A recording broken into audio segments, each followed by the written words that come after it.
Manhattan's most exclusive dining room thrums with the hushed energy of a closely guarded secret.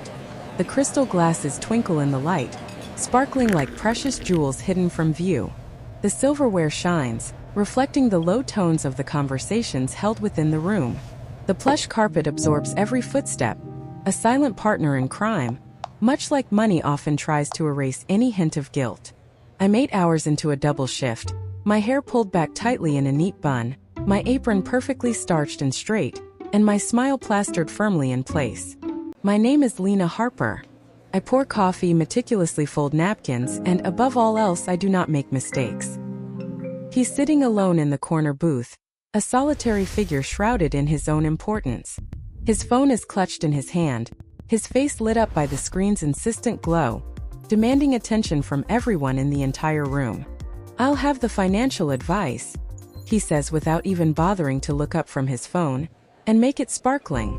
A polite, almost too rehearsed, laugh rolls off his tongue, as if the joke was prepackaged and delivered with its own personal assistant.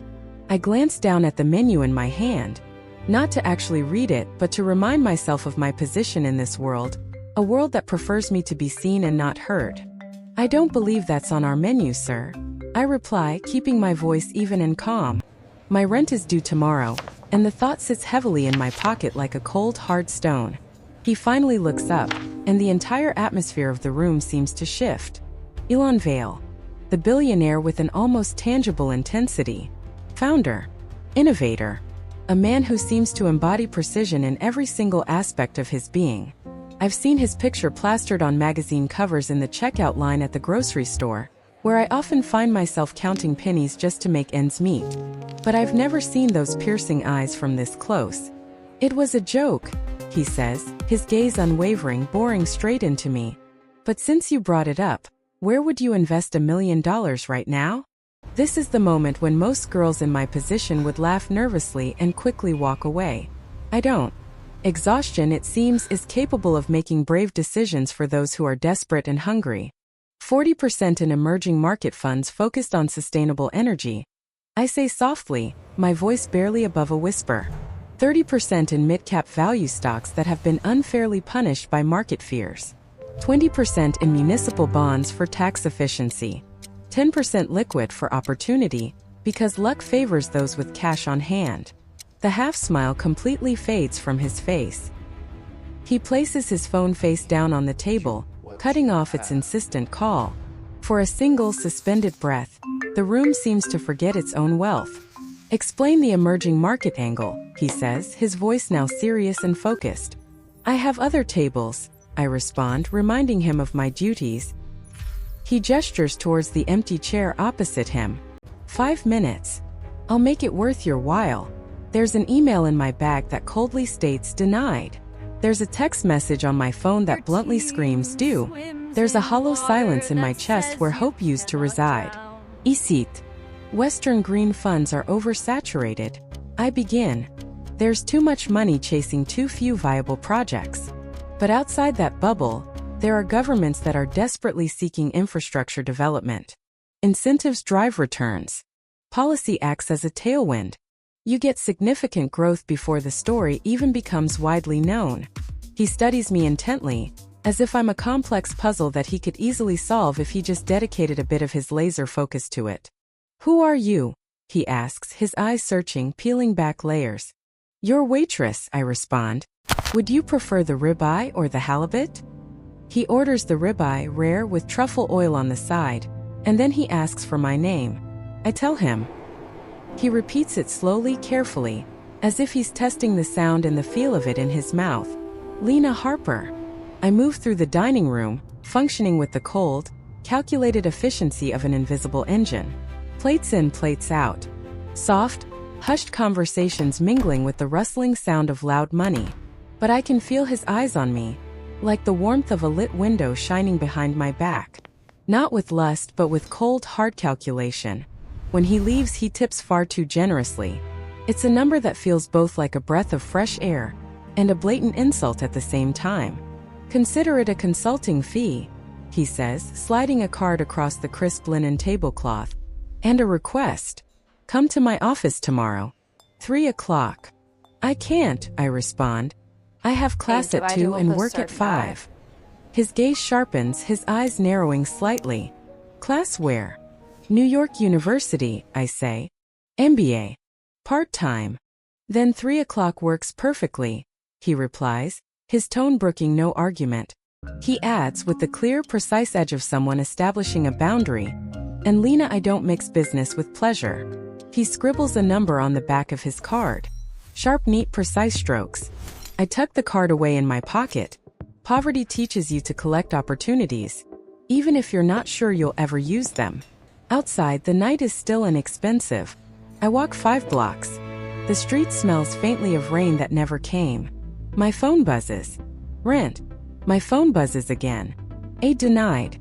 The cold brick wall beside me holds me up, offering a sliver of support like a stranger would. I call the number on the card. That was faster than I expected, he says, his voice cool and collected. I'll hear your proposition. I answer, my voice firm, unwavering. Nothing more. Excellent. Tomorrow. 3. He ends the call with the same decisive efficiency he uses to end meetings. Clean. Final. The world tilts ever so slightly to the right.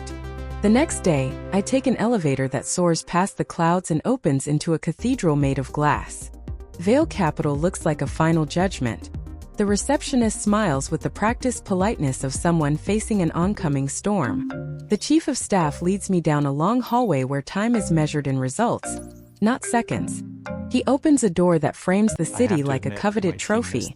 Elon is standing by the window.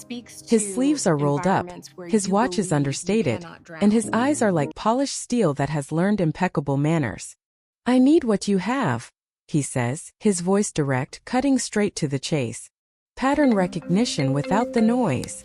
A massive screen unrolls from the wall. It glows with the names of companies that seem to promise the future. Some are honest, others are just pretending, putting on a carefully crafted facade. I step closer to the screen. Numbers breathe. Ratios reveal secrets. Curves stop lying. That one, I say, pointing. The growth is too consistent. Real markets fluctuate.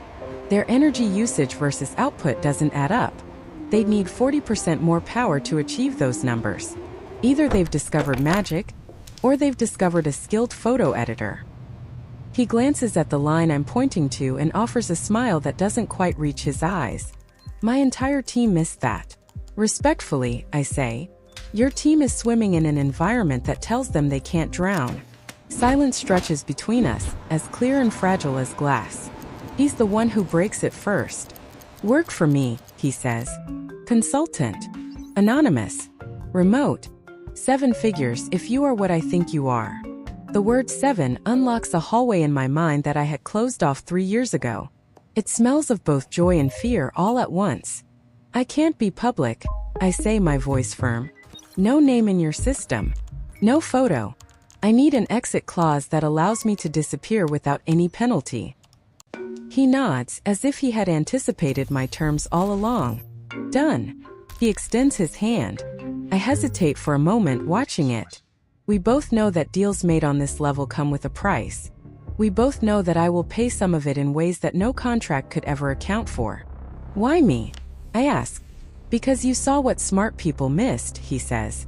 And because when I spoke like a man who had forgotten how to be human, you corrected me.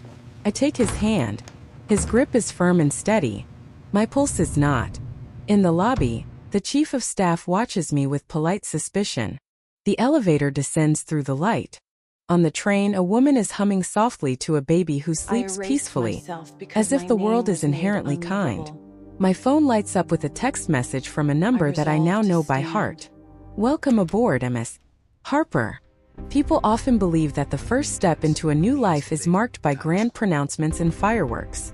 But the real first step is usually just a small click in a quiet room. A small lock turning. A small door slowly opening. I don't yet know that behind that door waits everything I lost and everything I will fight to protect. All I know right now is this. A billionaire ordered financial advice as if it were sparkling water, and I served him something that he wasn't quite ready to drink. He asked for profit. I gave him truth. And truth, when you are unprepared for it, tastes like shock. The contract arrived before dawn. Anonymous credentials. Encrypted feed. An exit clause that read like both a promise and a stark warning. By noon, I was working in silence behind a username that wasn't mine. By night, I was still pouring coffee in a black apron, as if nothing had changed. 2 weeks passed like a held breath. I flagged a shell company charity that only seemed to exist to host large bank transfers. I traced a solar startup whose reported grid demand couldn't possibly power the output they were bragging about. I watched Elon read my notes with an intense focus that seemed to thin the air in the room, as if even the oxygen had to earn its place. He never flirted and he never pressured me. He simply asked for the truth and paid for it with remarkable speed. Pain arrived the way it always does, politely at first, then permanently. We were in a sterile glass conference room that pretended to be neutral. The executive team sat in quiet, almost choreographed unison. I chose a chair in the middle row, the place you sit when invisibility is a valuable skill. They presented a glowing presentation about a can't-miss fintech acquisition. The slides were polished to a blinding sheen. When Elon turned to me for my opinion, I stood up, walked to the screen, and began to unravel the carefully woven facade. "It's not the numbers themselves," I said, my voice steady. "It's the stitching. Pagination artifacts. 2 different reporting schemas hurriedly patched together. A growth curve that's too perfect to be real." Silence descended, the kind of silence that's heavy with career calculations. "On what training?" asked the man to Elon's right, his voice dripping with skepticism. "Do you base this theory?" Perfect hair. Polished voice. The embodiment of gatekeeper energy. Chief of staff. "Pattern recognition," I replied simply. "Some patterns are just too smooth." He offered a smile that lacked any warmth. "Curious. We have 3 teams who all missed what you found in a single pass." Elon's gaze snapped toward him, a silent warning. "We'll act on Lena's recommendation," he stated firmly. The smile on the chief of staff's face thinned. "With all due respect," he continued, sliding a thin folder across the table, "we know absolutely nothing about Ms. Harper. Her resume is non-existent. Her references are ghosts. And now she's overruling our analytics." "David," Elon said, his voice quiet but laced with warning. "I took the liberty," the chief of staff went on, ignoring Elon's warning and opening the folder with the casual cruelty of a man who had rehearsed this moment in his mind, savoring the thought of being the center of attention. "Ms. Harper seems to appear out of nowhere 3 years ago," he announced, addressing everyone in the room but me. "No credit history before that. No employment records. No social media presence. Nothing. Either we're paying a ghost, or someone has intentionally erased herself." The chair under my hand felt unsteady. The life I had painstakingly built from night classes and double shifts began to waver, threatened to fall apart completely. My throat, however, remained tight, refusing to betray me. "Meeting adjourned," Elon said, his voice calm and final, brooking no argument. "Everyone out. Now." The room obeyed him instantly, like the tides responding to the moon's inevitable pull. The door closed, leaving only the city skyline and our reflections in the glass.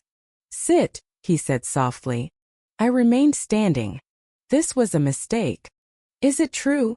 he asked, his gaze direct, unflinching. "Did you start over 3 years ago?" I could lie, but lies are a debt with compounding interest, a debt that always comes due. "Yes." He simply nodded, as if I had confirmed the day's weather forecast. "Are you running from the law?" "No." "From a person?" Silence settled into the space between us, accepting the unspoken weight of the question. He stepped closer, not to intimidate but to listen, to understand. "Lena, I hired a mind, not a dossier. But this company's reputation is its lifeblood. If your truth endangers that, I need to know what kind of storm I'm facing." "You asked for my brain," I said, a hint of anger slipping through my carefully controlled facade. "Not my history. History is what wealthy men write when they need the ending to align with their own interests." "Who erased you?" he asked, his tone neither cruel nor gentle, just precise, clinical. "I did," I replied, "because they left me with no name worth living under." "Who?" The word cost him nothing, but the answer would cost me everything. I was engaged. I began, my voice barely above a whisper. To a man whose last name could open any elevator. I discovered irregularities in overseas trades. Shells, circular flows, numbers that seemed to hold their breath. The trail led directly back to his accounts and his father's private server. I confronted him. He promised he'd fix it. The very next morning, the regulators arrived with a meticulously crafted map that they claimed I had drawn. My credentials had been used to authorize transfers I never made. Forms I had never seen bore my forged signature. The story wrote itself. I disappeared so I could finally breathe. Blackwell, he said, the name falling from his lips not as a question, but as a diagnosis, a confirmation of something he already suspected. I looked up sharply, surprised. How? I knew the outline, he explained. Not the details. Enough to recognize the shape of the lie. How long? A week. I waited for you to tell me, so my trust would be a gift, not a carefully laid trap. And why am I still here? My voice cracked, betraying my vulnerability, giving away too much. Why the contract? Why the 7 figures? So you could hand me over yourself. If that were my intention, he said, his voice unwavering, you wouldn't be standing here right now. I don't employ cowards. And I certainly don't betray the people I need to build something better. The entire room, our very breath, the city outside. Everything seemed to hang suspended, waiting for the next sentence, holding its breath in anticipation. Say their names, he urged, his eyes locked on mine, demanding the truth. William Blackwell, I whispered, the name tasting like ash in my mouth, bitter and corrosive. And his son Robert. They framed me as a footnote in the margin of their story, and then published the page. Something changed in Elon's face. Not anger, but a sense of alignment, of purpose, as if all the pieces had finally fallen into place. I won't let them write your ending, he declared, his voice sounding like an operational plan, cold and calculated. Because it looks good in a shareholder letter? I challenged, my voice laced with cynicism, refusing to let myself believe in something too good to be true. Because I know what it's like to be told that you matter more than anything else, only to discover that power has no heart. He said softly, his gaze piercing, understanding. And because when I tried to be charming, you chose to be honest. It's a terrifying experience when someone truly sees you after you've spent years training the world to look away, building walls to keep everyone out. This will get you hurt, I warned him. They don't lose. They rely on shadows, he replied, his eyes burning with conviction, a fire within him that refused to be extinguished. We use light.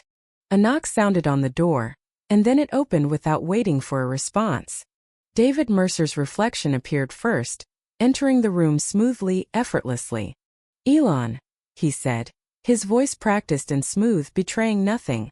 Blackwell called. He wants a meeting tomorrow. He mentioned your remarkably insightful consultant. His words. The room seemed to tilt around me, the world shifting on its axis. Confirmed 2 o'clock, Elon said, his gaze never leaving mine, unwavering. And David? Yes. The next time you run an unauthorized investigation on someone I employ, bring a box for your belongings. Mercer's smile finally showed his teeth, but it was a predatory grin, a flash of something dangerous lurking beneath the surface.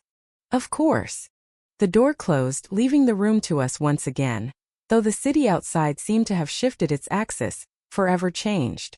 Somewhere uptown, a man with a perfectly crafted watch was saying my name without actually saying it, plotting, planning. Somewhere downtown, a server was humming quietly, protecting a carefully constructed lie, shielding the truth. Elon turned back to me. We do this quietly. Surgically. We find the pattern, the server, the person who can't sleep at night. When we move, we don't scream. We bring 1 sentence and 1,000 receipts. You can't tell anyone, I insisted. Not your executives. Not him. I tell no one, Elon assured me. There will be only 2 people in this room who know your real name. You. And me. I nodded slowly, acknowledging the gravity of the situation, the weight of what we were about to undertake. Fear sat up a little straighter within me. But so did something else, something I hadn't felt in years. Hope always hurts when you first try it on again. That night, sleep arrived like a fleeting visitor who couldn't stay long, a ghost of rest. I dreamed in glass, trapped and confined. I woke up with my hands clenched into tight fists, fighting against unseen enemies. Morning arrived with a simple set of instructions. Get up. Dress simply. Tie your hair back. Remember your name, and don't let anyone steal it from you. Walk into the day like it owes you interest. At 2 o'clock tomorrow, Robert Blackwell would shake Elon's hand under the harsh glare of the glass and utter the word partnership, like a sacred sacrament, a holy offering. He would fish for the ghost he had made of me, watching for even the slightest flinch, searching for weakness. But he wouldn't get one. Because the door he had locked behind me 3 years ago was open again. And because this time I wasn't walking through it alone. Predators always prefer glass. They need to see themselves reflected as they test their prey, admiring their own cunning. At 1:55, I stood hidden behind a one-way pane in Elon's office, a headset tucked neatly under my hair, ready to listen and observe. My palms were dry because fear had burned through me, leaving only a sharp focus behind, a laser-like concentration. At 2 o'clock, Robert Blackwell would arrive. I could hear my own breath in my ears, like a metronome refusing to be rushed, ticking away the seconds. Elon was waiting by the windows, his hands casually in his pockets, his posture relaxed in a way that subtly invited mistakes, a carefully crafted illusion of ease. He didn't look at the glass that concealed me. He didn't need to. We had only one rule. If I whispered stop, he would stop immediately, no questions asked. Right at 2, the door opened. Robert walked in as if he was stepping onto a familiar movie set, completely at ease. Tall, crisp, with a smile perfectly calibrated for cameras that weren't there, always ready for his close-up. He shook Elon's hand with a warmth that didn't quite reach his eyes, a practice performance. "I'll be direct," he said, settling into the seating area, wasting no time. "Asia, your models. Our reach. The timing is perfect." "Timing is always honest," Elon said lightly, deflecting. "Hunger often isn't." A flicker of irritation crossed Robert's face, a brief crack in his carefully constructed facade. He studied Elon like a chess player studying a board that refused to cooperate, trying to anticipate his every move. "You've been very lucky lately," he commented, probing. "Exceptional due diligence in opaque markets. A consultant, perhaps." He was fishing, testing the waters, trying to get a bite. I whispered, barely audible, "Do not bite." Elon didn't. "We hire talent," he said, offering nothing. "We also ask the questions that most people avoid." Robert smiled thinly, a forced expression. "We should talk more at the gala. It's easier to get to know allies in person." He wanted to see me with his own eyes, to gauge my reaction, to confirm his suspicions. He wouldn't trust anything less than a live reaction, a personal assessment. Elon offered a polite agreement that meant absolutely nothing, empty words. They left it there, hanging in the air, unspoken. Courtesy used as camouflage, a deceptive shield. Compliments as fog, obscuring the truth. A handshake that promised everything and delivered nothing, a hollow gesture. When the door closed, Elon locked it and opened the back room, revealing my hiding place. He didn't ask if I was okay. He knew the answer was a work in progress, that I was still processing everything. "He suspects," I said, stating the obvious. "He doesn't know," Elon corrected, always precise. "He wants the gala to confirm the ghost," he continued. "So we give him a face. And while he's busy studying it, we take what we came for. We rehearse the small details, practicing every move. Answers that had no sharp edges, nothing incriminating. Silences that didn't betray fear, carefully controlled. How to casually take his arm, as if I belonged there, as if it were natural. How to read the subtle tilt of his head when a lie was about to change its shoes, a tell. Elon mapped out escape routes, ensuring our safety. I mapped out patterns, looking for vulnerabilities. Together, we created a plan that finally knew how to breathe, a living, breathing strategy. The night of the gala, the temple stood bathed in a glass sky, a glittering facade, pretending that it could hold back time itself, an illusion of permanence. We arrived late, intentionally making a statement. Visibility is a form of language, a way of controlling the narrative. It's better to be seen than hunted, to be in control of the gaze. Consultant? Someone asked with a practiced smile, a calculated greeting. Christina, I replied using my alias, a name that allowed me to exist, even if temporarily a borrowed identity. I prefer clean math to cameras. William Blackwell moved through the room like he owned the very air itself, radiating power and influence. Robert, his son, stayed close to his shoulder, doing what a certain kind of son always does, scanning the room, appearing bored while silently taking notes of every detail, absorbing everything. Mr. Vale, William said, his voice all oak and oil, smooth and calculated. Your guest. Christina, Elon said, keeping it brief. She hates speeches but loves answers. Robert looked directly at my face, scanning it quickly, a rapid assessment. Calculation.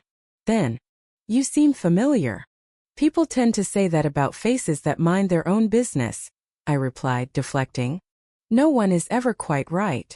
His smile sharpened, revealing the teeth underneath, a hint of the predator.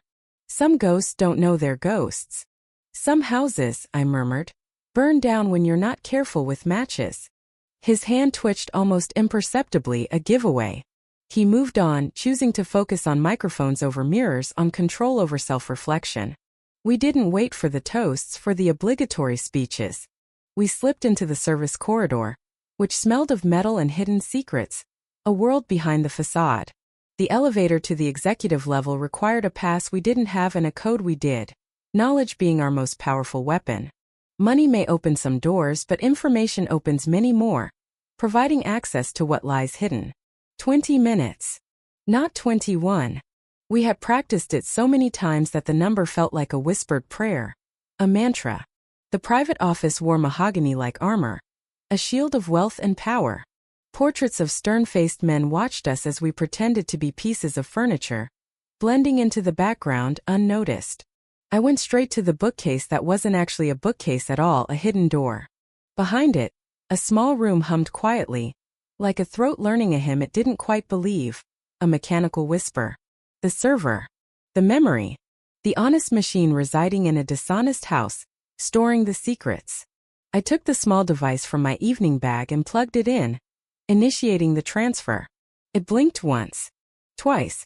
Then it spoke in the quiet language of handshakes and hashes, a digital conversation. While the device was working, I moved through the drawers with a newfound sense of purpose, driven by a burning desire for justice. The bottom drawers always hide the lies that the top drawers deny, the secrets buried deep. Underneath minutes that no one had ever bothered to read, I found a small steel box, an overlooked treasure. The lock was almost an insult, ridiculously easy to bypass. Inside were labeled drives with dates that I could recite without taking a breath. Moments etched into my memory. The week my life burned on. The week that followed was intense. The proof we needed was laid out in plain silver, staring us right in the face. I pocketed the drive, the one that mirrored my own scars. Then I heard footsteps. And voices. 2 guards, their words cutting through the silence. Mr. Blackwell wants the security report tonight, one of them said, his voice laced with concern. He's nervous. He should be, the other replied, a hint of satisfaction in his tone. The door handle turned with a metallic click. The door held firm. They moved on, their voices fading as they headed towards the noise below, the shattering of a glass, the celebratory pop of champagne corks, the small, meticulously controlled chaos that Elon had orchestrated with such precision.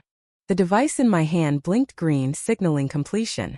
I wiped our digital ghost from the machine, erasing any trace of our presence, like we were never even there. I closed up what I had opened, securing everything we had touched. I took one last, lingering look at the room that had tried to hold my ending without my consent, and then left it exactly as we had found it, with tidy lies carefully arranged on the polished wood surfaces. We re-entered the temple of corporate power through a different door, a secret passage.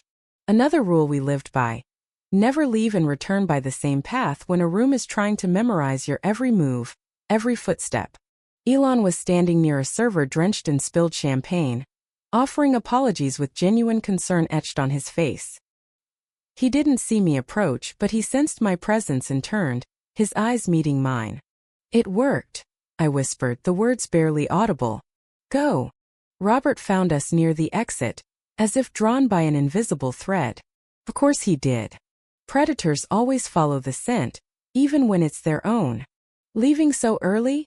he asked, his voice pleasant, almost too pleasant, but his eyes betraying him, revealing the calculation beneath the surface. "Early mornings," Elon replied smoothly, his tone perfectly calibrated. "Important work. Everything worth having requires attention," Robert said, holding my hand a beat too long. "A test. A threat. A habit he couldn't quite break."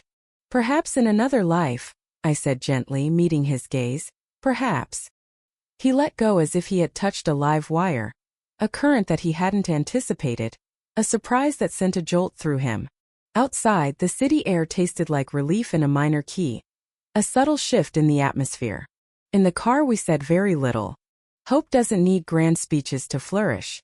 It demands proof, tangible evidence. We didn't go home to our safe haven. We went to the room with the monitors and the locks, our war room. The small drive sat in my palm, feeling both heavy with responsibility and fragile, easily broken. Elon set it into the reader with hands that didn't shake, his movements precise and deliberate, each action measured. Files opened on the screens like old rooms that had been waiting in the dark for years, holding their secrets close. Emails that appeared polite but acted like knives, cutting deep. Logs that time-stamped lies, chronicling the deception. A compliance digest that spoke to the wrong people at precisely the right time, twisting the truth. I didn't cry. Tears are just taxes on the soul, a pointless expense. This was simply accounting, a cold calculation. We didn't have the entire story yet, not every detail, but we had enough to see its shape, the contours of the conspiracy. Enough to say, without arrogance and without fear, that the machine remembered far more than the men who had fed it, who thought they could control it. I leaned back in my chair and felt something I hadn't felt in 3 long years begin to settle into my bones. A sense of peace. We had receipts, undeniable proof. Elon watched me, not as a savior, not as a CEO, but as a man who understood the cost of carrying proof, the burden it represented, and the power it buys when you finally put it on the table, when you lay your cards down. "Tomorrow," he said, his voice low and steady, filled with determination, "we bring in counsel. We make copies, safeguarding the evidence. We choose the line we won't cross, maintaining our integrity. And then we move, executing our plan." "Tomorrow," I answered, meeting his gaze, "we change the ending. We rewrite the narrative." He nodded in agreement, a silent understanding passing between us. The room hummed quietly with the energy of anticipation. The city breathed around us, oblivious to the drama unfolding within these walls. Somewhere under glass, a man was raising a toast to ethics, oblivious to his own hypocrisy. Somewhere else, a server was logging the truth it had been told to hide, waiting for its moment to speak. Hope isn't a parade, a boisterous celebration. It's a plan that you execute in shoes that don't click, drawing no attention. It's a door hidden behind a bookcase, a secret passage, and a path you walk with your back straight, facing the challenge head-on. It's a small device that blinks green, a beacon of truth. It's a face that doesn't flinch when a ghost tries to say your name, when the past tries to reclaim you. I went to sleep for an hour, holding my real name under my tongue like a prayer, a talisman against the darkness. Morning would bring threats, I knew. Morning would bring the law, testing our resolve. Morning would ask us if we meant what we said, if we were truly ready to fight. Machines don't lie, they simply record. People teach them to forget, manipulating the data. But the machine we woke up had a perfect memory and a long attention span, holding on to every detail. By dawn, the extraction drive sat in the reader like a small, obedient star, radiating truth, illuminating the darkness.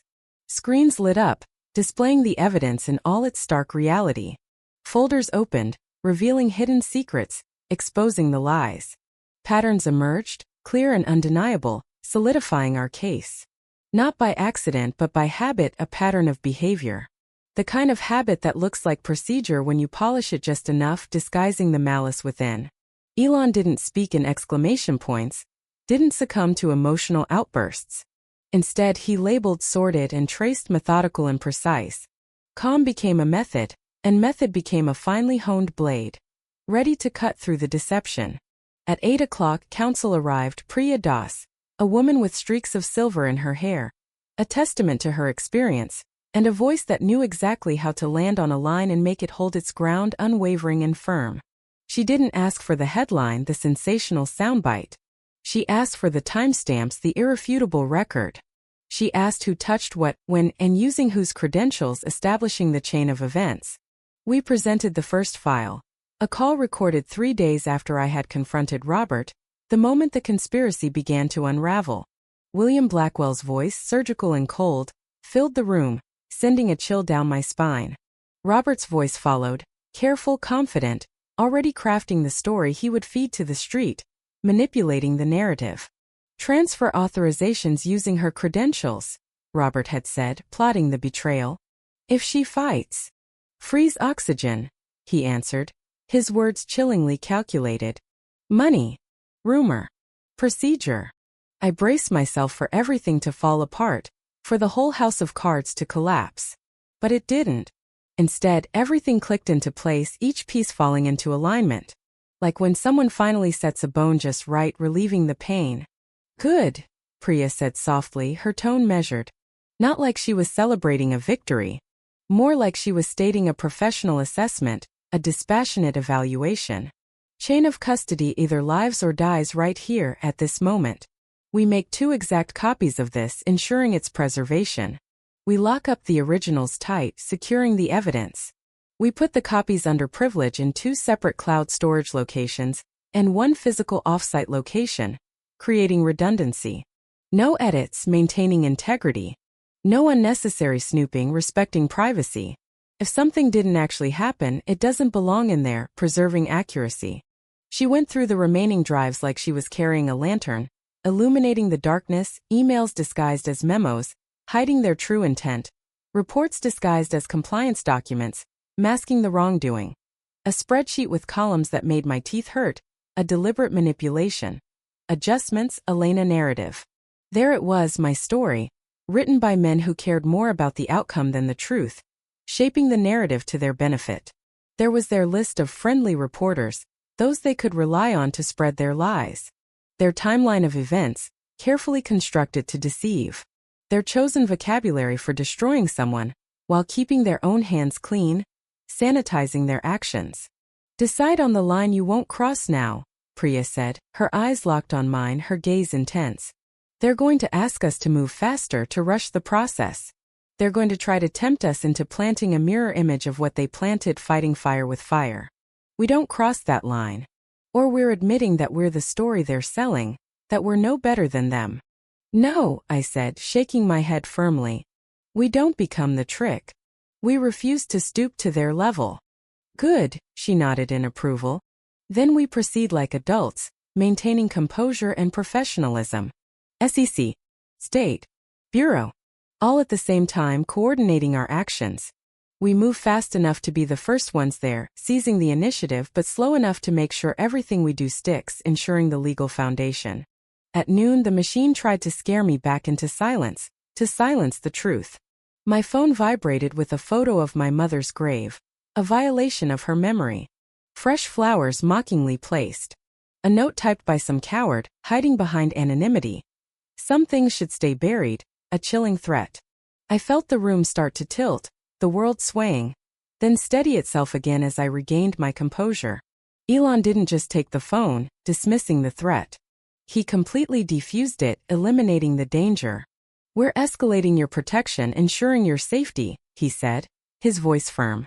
We're adding 2 people to your security detail at your door, bolstering our defenses. We're rotating your routes, varying your path. You stay here until this is public enough to make them behave, creating a safe haven. Priya didn't even flinch, unfazed by the intimidation tactic. She just filed it away, documenting the evidence. Do not respond, don't give them the satisfaction, she said, her tone sharp. Forward it, preserving the evidence. Document it, creating a record. Threats in writing are a gift, a valuable piece of evidence. Fear is evidence, revealing their guilt. By 2 o'clock, the packets were ready, 3 thick envelopes with blue tabs and clean spines, prepared with meticulous care. One for the SEC's Enforcement Division, holding them accountable. One for the State Attorney General pursuing justice at the state level. One for the Bureau's Financial Crimes Unit, targeting the heart of the corruption. Each one was full of receipts and restraint, facts and figures. No adjectives, no emotional embellishment. No dramatics, just the cold, hard truth. Just the map guiding them to the truth. We were sealing the first envelope when the front desk called, interrupting our work. A courier dropped off something for MS. Harper. It's urgent, they said, emphasizing the importance. The security camera caught him.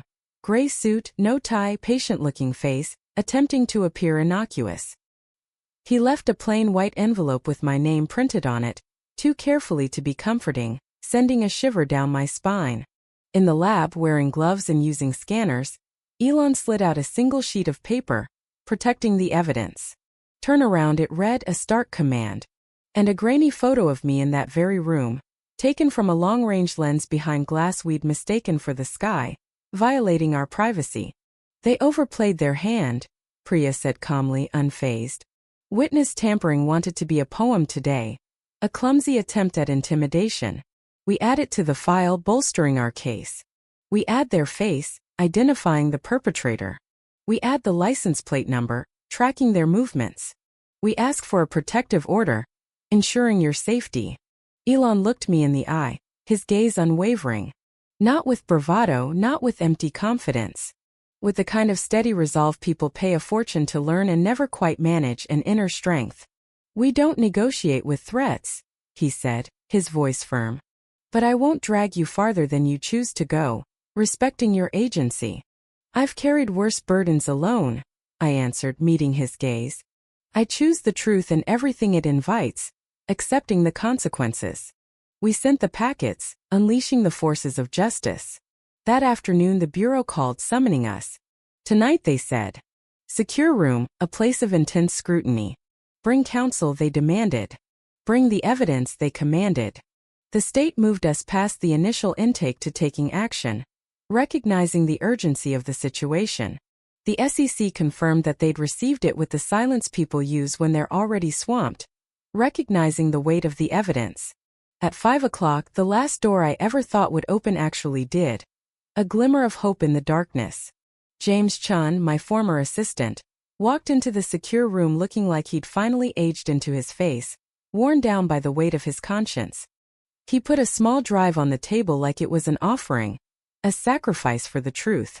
The day they pushed you out, I made a copy of the London compliance report, he said, his voice trembling slightly. I shouldn't have had access to it, but I did. I kept it, preserving the evidence. I'm done being quiet, I can't stay silent any longer. His file clicked into place like a missing tile in a mosaic, completing the picture. More emails exposing the conspiracy. More reports documenting the wrongdoing. A clear line connecting their containment procedure to the destruction of my credit. A deliberate act of sabotage. Their staffing realignment to 3 names I still said like prayers, honoring those who had been harmed. The tab I hated most was new, a fresh wound. Whistleblower cost, quantifying the value of silence. Rows that turned integrity into numbers they could argue about, reducing morality to a financial equation. Thank you, I said, and I meant it for more than just the file, expressing my gratitude for his courage. At 7 o'clock, the Bureau's room was colder than it needed to be, creating an atmosphere of formality. The agent in charge had the kind of face that never panicked, unflappable and stoic. We slid the packets across the table, presenting the evidence.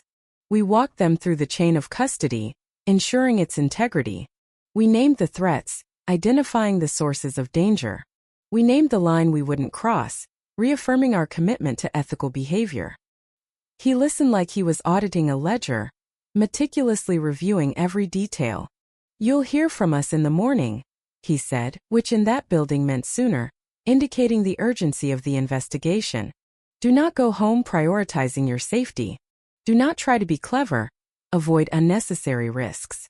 If anyone approaches you, do not be polite, protect yourself. When we left, a black sedan was idling just beyond the range of the security camera, lurking in the shadows. The windows were too dark, concealing the occupants. The posture of the driver was too patient, betraying their purpose. Elon's hand found mine and squeezed it once, a silent reassurance. "Left at the corner," he murmured, his voice low. "We're not trying to be clever, avoiding unnecessary risks. We're just being boring, blending into the background." We turned left, following his instructions. The sedan didn't move, confirming our suspicions. Boring works, it's the best defense. Back upstairs, Priya unfolded a final page on the table, revealing her strategy. "One more move," she said, her eyes gleaming with intelligence. "You ask for justice, seeking retribution.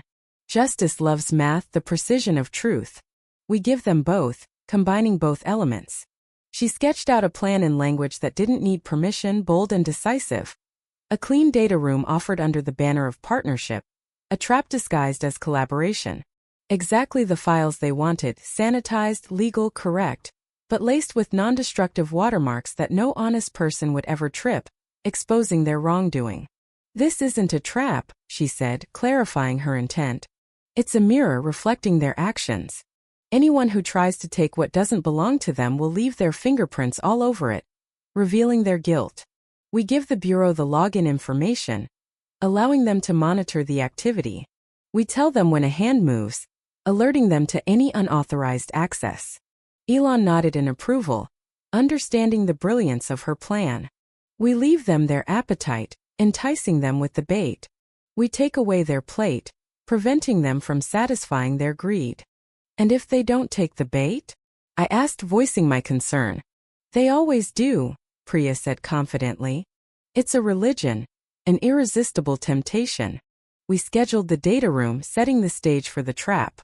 We wrote the access terms in plain, polite English, making them appear innocuous. We underlined no external downloads the way you use tape and patience to mark a boundary, emphasizing the restriction. Before we fell asleep, we rehearsed the simplest version of courage. A brief statement to the staff and the press that promised process, not a show, transparency over spectacle. Evidence before opinions, facts over speculation. Receipts before headlines, truth over sensationalism. We weren't there to perform our pain, to wallow in our suffering. We were there to publish our homework, to present the facts. At 2 a.m, I stood by the window and watched the city arguing with its own lights, a cacophony of activity. Elon handed me tea and didn't try to make the moment bigger than it needed to be, offering simple comfort. "Tomorrow," he said, his voice soft, "we find out if the truth can stand on its own without us having to hold it up, if it's strong enough to prevail." "Tomorrow," I said, "we see who touches what they're not allowed to touch, who crosses the line." I slept for an hour, dreamless, a peaceful respite. The kind of sleep that comes when you finally stop trying to decide whether you deserve the day you've built, accepting your fate. Just after 9, Priya's phone vibrated with a line that felt like sunrise, a sign of hope. Access initiated, the trap had been sprung. Unauthorized copy attempt, the evidence was mounting. Credentials. RB exec, Robert Blackwell's own account. The machine had spoken, delivering its verdict. It remembered, revealing the truth. And this time it had learned our names, recognizing our agency. Happiness did not explode. It arrived like a door that finally opened without force. By 10 a.m, the data room was steady. No drama. Just logs. Unauthorized copy. Unauthorized export. Credential match. RB exec. The system remembered. Law enforcement was already watching. At 11, the Bureau sent one word and a location. Proceed. Translation. Stay visible. Stay calm. Do not act like you are hiding. We went to the atrium. That room had seen fear before and held it without breaking. We stood in front of our people and did what we had promised from the start. Evidence first, feelings second. Elon Vale spoke, sleeves rolled to his forearms. "We found a pattern," he said. "We reported it. We will cooperate. We will not spin it. We are not making deals to protect comfort. If this costs us applause, that is fine. We are not here for applause." Then I stepped up.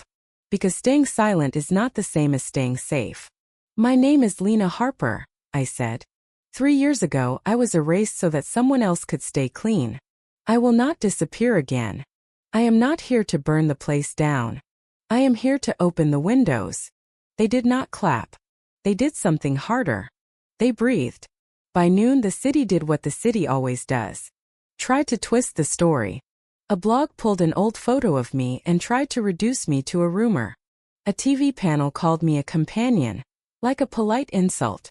Priya slid her phone toward me. Coordinated attack, she said calmly. 3 marketing firms.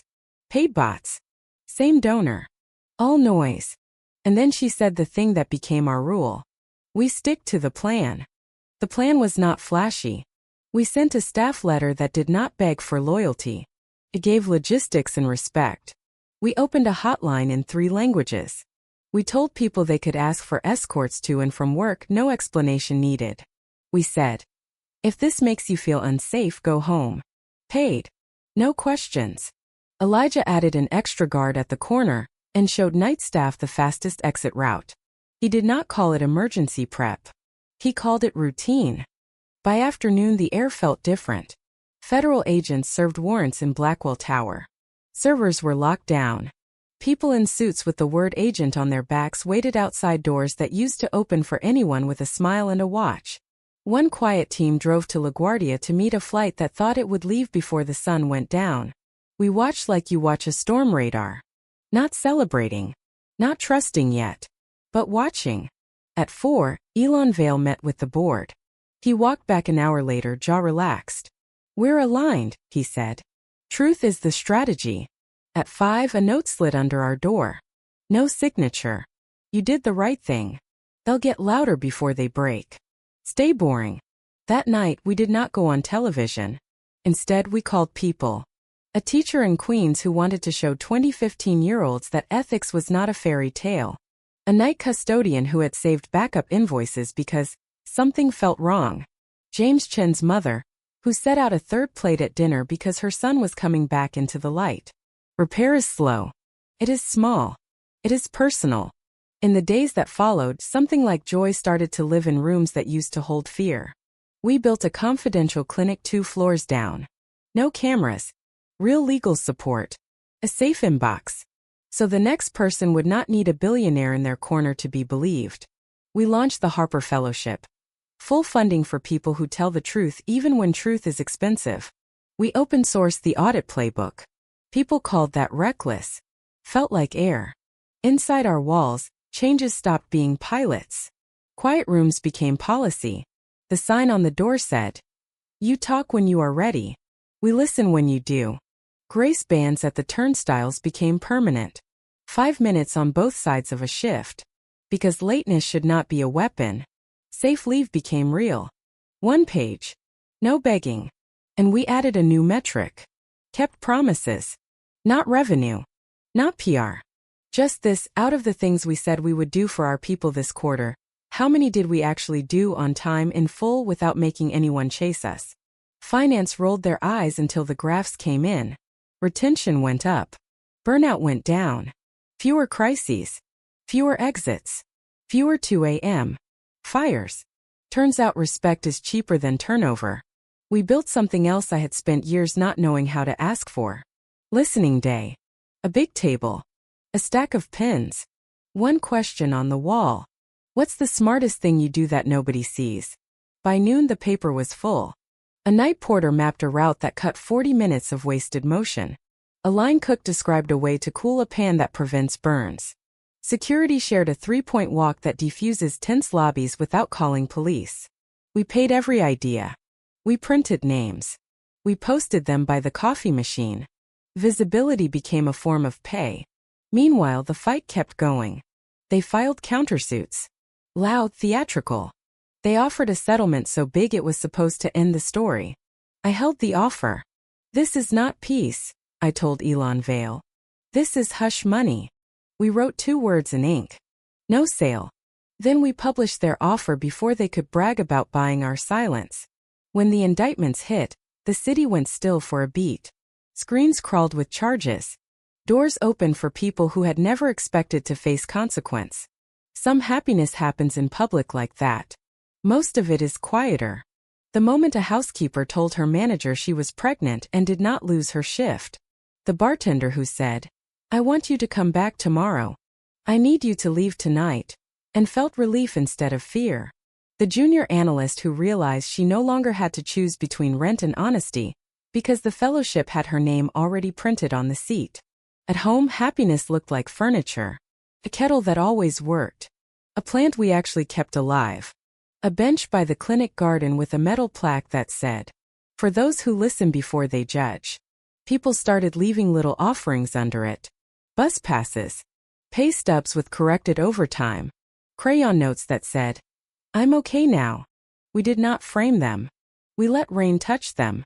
Truth should breathe.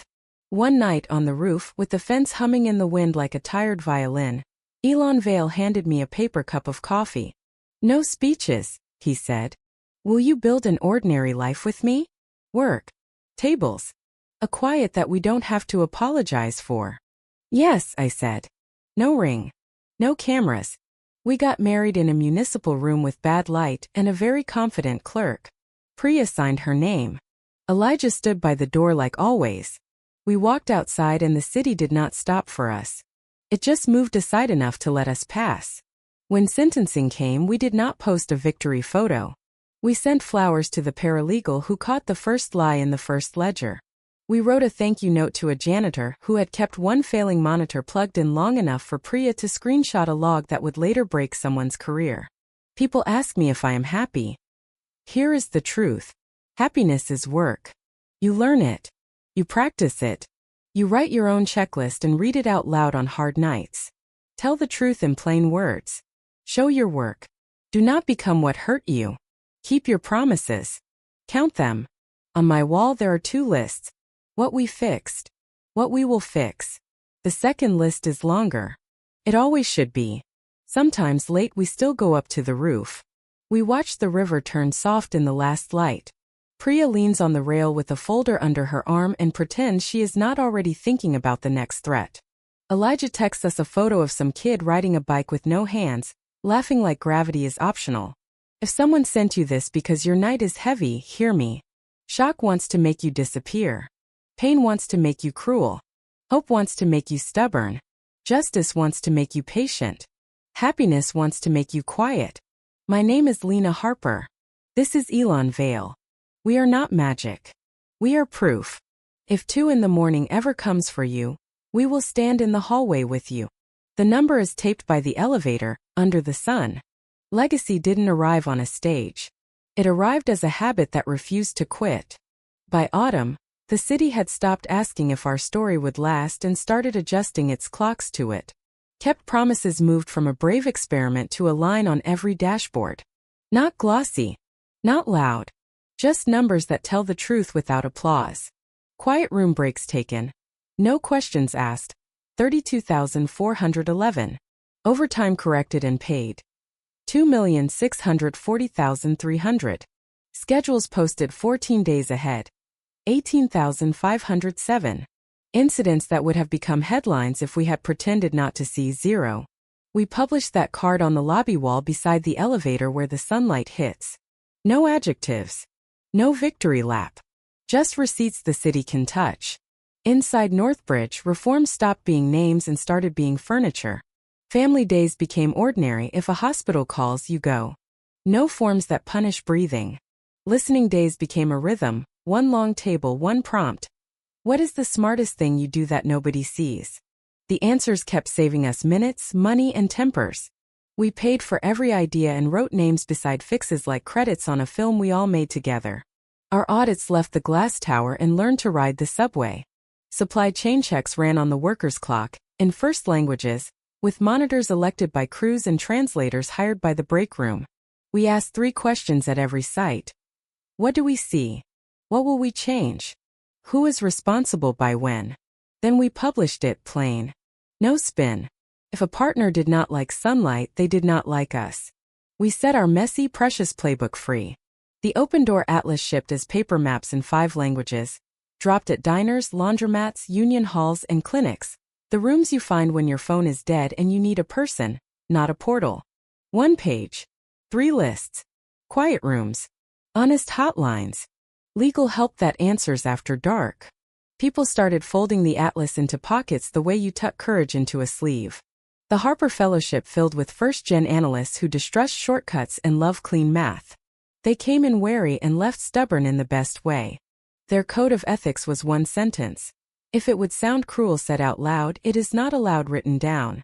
We watched them turn that line into meetings that respected time, reports that respected truth, and careers that refused to trade conscience for speed. Across the river, a museum added 3 deaf docents after borrowing our listening day prompt. Uptown, a hospital borrowed our quiet room footprint and shaved hours off overnight stays because calm is a medicine without a copay. A bakery on 23rd taped a small sign by the register. Breaks our policy. Please be patient with our joy. We kept building the boring structures that hold lives. Night protocol turned into laminated sheets and go bags under desks. Radios got tested on quiet Tuesdays so Sundays could survive storms. We drilled the choreography that saves a room when technology forgets how. Walk. Do not run. We are a school of fish. The calmest person sets the pace. Our scandal-proof rule became a public pledge and a reflex. Never hold information hostage to optics. Publish what went wrong before someone else does. Never build a system that cannot fit in a backpack. If it cannot go to ground in 1 hour, it was vanity. Never let brand talk longer than a worker. When a microphone appears, hand it to the person who paid for it with their back. Finance stopped frowning. The curve for retention learned how to smile. The line for rework dipped and stayed down. Someone tried to rename microrest to alertness optimization. We let them call it what they needed and kept our nap. At the clinic, the bench kept collecting small proof, the kind we never laminate because weather should bless it. Bus transfers, a grocery receipt with corrected total. A crayon drawing that says I am okay in letters that tried hard. We added a second plaque. For those who fixed the wiring, not just the light. People sat. People breathed. People remembered that brightness is a team sport. Priya moved through these rooms with a pencil and a deadline, turning ideals into policy and policy into process. She hates limelight and loves verbs. She wrote the quarterly letter the way surgeons write orders, simple, firm, with the right dose of mercy. Elijah kept the corners safe without teaching anyone to fear. He trained a watch that does not bark. He calls it presence. Call it peace. James came home to his mother's soup and a desk with a view of the river. He runs the clinic's confidential intake on Thursdays and shows fellowship cohorts how to keep copies without getting fired. He is gentle in a way that survives. As for Elon, he still signs his name to the hard things and leaves cameras to the easy ones. He does not buy applause. He buys time, safe leave hours, listening day shifts, family days that communicate love without memo. He still asks me the old question without velvet. Will you build an ordinary life with me today? My yes has learned how to be a verb. We still get letters that try to buy our quiet. We return them with 2 words and no anger. No sale. We still get calls asking for the secret. We say what we always say. Attention is the scarcest resource. Spend it where it multiplies. Then we show them how, by counting promises, by paying for ideas, by refusing to use strangers as props in our own redemption. Sometimes legacy arrives as a headline. Mostly it arrives as a manager who says you are right, as a schedule posted on time, as a shift that ends before a child goes to sleep. It arrives as a kept promises card tacked to a corkboard in a break room that used to pretend it didn't need air. On the anniversary, we didn't throw a gala. We hosted a cookout in the community garden behind the clinic.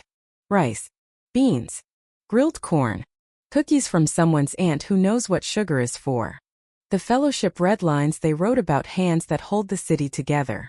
One line changed the air. My mother's hands know the alphabet of heat.